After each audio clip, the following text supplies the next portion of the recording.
Bonsoir amis téléspectateurs d'Afrique Sportive et bienvenue dans votre journal du soir du mardi 23 novembre 2021. Tout de suite pour les titres. Alors qu'une rumeur faisait état d'un intérêt du Barça pour l'attaquant algérien Bounedjah, Xavi a éteint cette piste ce lundi, louant les qualités du joueur mais niant tout intérêt pour lui. La FIFA a dévoilé ce lundi sa liste des nominés pour le trophée The Best qui récompense le meilleur joueur de l'année écoulée. On retrouve dans cette liste un Africain, Mohamed Salah. Notre confrère Saël Cissokho, journaliste sportif, sera dans cette édition. Et puis en Angleterre, Solskjaer viré, les Red Devils qui viennent de remporter la victoire en Ligue des Champions face à Villarreal sont en quête d'un successeur, mais tout ce reménagement aura un coût très élevé. En France, contacté par le club de la capitale française suite au départ annoncé de Mauricio Pochettino, Zinedine Zidane aurait fait savoir qu'il était très chaud à l'idée d'entraîner les Rouges et Bleus en cas de départ du technicien argentin. Bienvenue dans cette édition du soir que nous allons démarrer avec le joueur algérien Bounedjah qui était annoncé ces derniers temps au FC Barcelone parce qu'il était entraîné par Xavi Hernandez du côté d'Al-Sadd. Depuis la nomination du technicien espagnol au poste d'entraîneur du Barça, de multiples rumeurs évoquent un intérêt du Blaugrana pour l'international algérien Bounedjah qui était son buteur attiré d'Al-Sadd. Interrogé ce lundi en conférence de presse, le technicien a mis un terme à cette rumeur. Bounedjah est un grand joueur mais il n'y a aucun intérêt du Barça. Je ne sais pas qui a sorti cette information, je ne signerai pas les joueurs en provenance d'Al-Sadd, a clarifié l'international milieu de terrain du club Blaugrana. Dommage pour le Fennec dont l'arrivée en Europe est une nouvelle fois renvoyée au calende grec.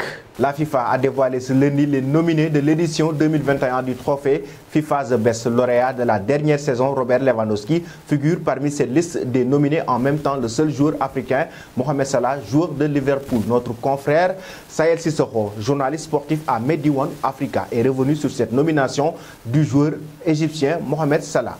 Mohamed Salah is the best. C'est le meilleur. C'est l'un des meilleurs au monde. Et le fait qu'il soit parmi les nominés pour ce prix-là, FIFA The Best, ne me surprend guère. C'est l'un des meilleurs joueurs africains du moment, si ce n'est pas le meilleur d'ailleurs. Il fait partie également des top players mondiaux. Son début de saison le confirme. Il est à 16 buts depuis le début de la saison, que ce soit toute compétition confondue avec les Reds et Liverpool. C'est Salah qui porte Liverpool. Même s'il n'a pas gagné de trophée majeur cette saison, on peut dire carrément que Salah mérite d'être parmi les meilleurs du monde aux côtés de Lionel Messi, de Robert Lewandowski, de Cristiano Ronaldo. Mais si on parle des qualités intrinsèques, Salah est dans une autre dimension. C'est vrai qu'il n'a pas le passeport argentin, ni le passeport français ou le passeport anglais, c'est en égyptien, c'est en africain. Et ça joue beaucoup pour les distinctions individuelles au niveau de la FIFA, au niveau de France Football. Sinon, qui n'aurait pas aimé Mohamed Salah devenir Ballon d'Or? Mohamed Salah gagner ce prix The Best qui récompense les meilleurs joueurs au monde. On va dire qu'il n'a pas gagné de trophée majeur durant la saison écoulée avec Liverpool. Ça, c'est un handicap de taille. Mais son début de saison, le record battu de meilleur buteur africain en Premier League compte beaucoup. Et ne soyez pas surpris, cette année, il y a une Coupe d'Afrique des Nations à aller jouer au Cameroun. Si l'Égypte fait une belle campagne et que Salah reste dans cette forme étincelante, Salah peut prétendre au Ballon d'Or prochain. Pour ce qui est de cette année, je ne serais pas surpris de le voir sur le podium pour tout ce qu'il a fait avec Liverpool, pour tout ce qu'il est en train de faire durant ce début de saison-là, avec 16 buts marqués en toute compétition confondue, sans parler des passes décisives, sans parler du niveau de jeu, de la qualité de ce joueur-là qui est tout simplement magique. Après, il y a les Mané, il y a les Mahrez, il y a aussi JS, mais je pense que Salah est dans une autre dimension. Il mange à la même table que Messi, Ronaldo et Robert Lewandowski.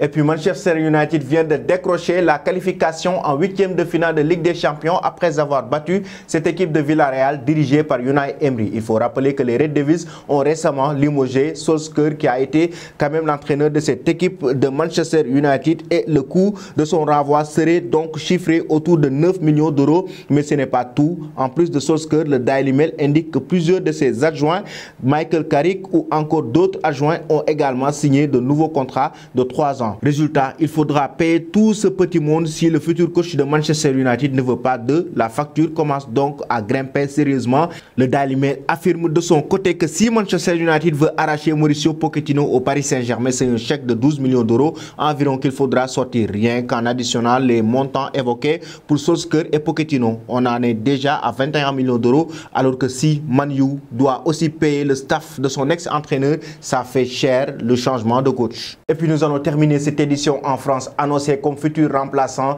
de Didier Deschamps à la tête de cette équipe nationale française. Zinedine Zidane serait prêt à prendre les rênes du Paris Saint-Germain en cas de départ de Mauricio Pochettino. Selon le Télégraphe, c'est un PSG tranquille qui est arrivé ce mardi après-midi à Manchester avant son choc de demain face à Manchester City, un duel pour la première place du groupe que les Franciliens aborderont avec soulagement, car le journal anglais affirme que Zinedine Zidane aurait fait savoir aux Parisiens qu'il était prêt à occuper de la bande de Neymar en cas de départ de Mauricio Pochettino. Les médias britanniques ajoutent que Paris Saint-Germain aimerait être fixé avec son coach actuel d'ici la fin de la semaine avant d'agir en conséquence, cité parmi les cibles de Manchester United. Puis au Paris Saint-Germain, Zidane aurait une préférence pour le club de la capitale française, et ce même si le poste occupé par Didier Deschamps venait de se libérer après le mondial au Qatar. Voilà, chers amis téléspectateurs d'Afrique Sport TV, c'était tout pour votre journal du soir. Avant de vous quitter, la question concernant Zinedine Zidane, l'entraîneur français, doit-il prendre les rênes du Paris Saint-Germain? En même temps, Manchester United doit-il recruter Mauricio Pochettino? Merci et bonne fin de soirée.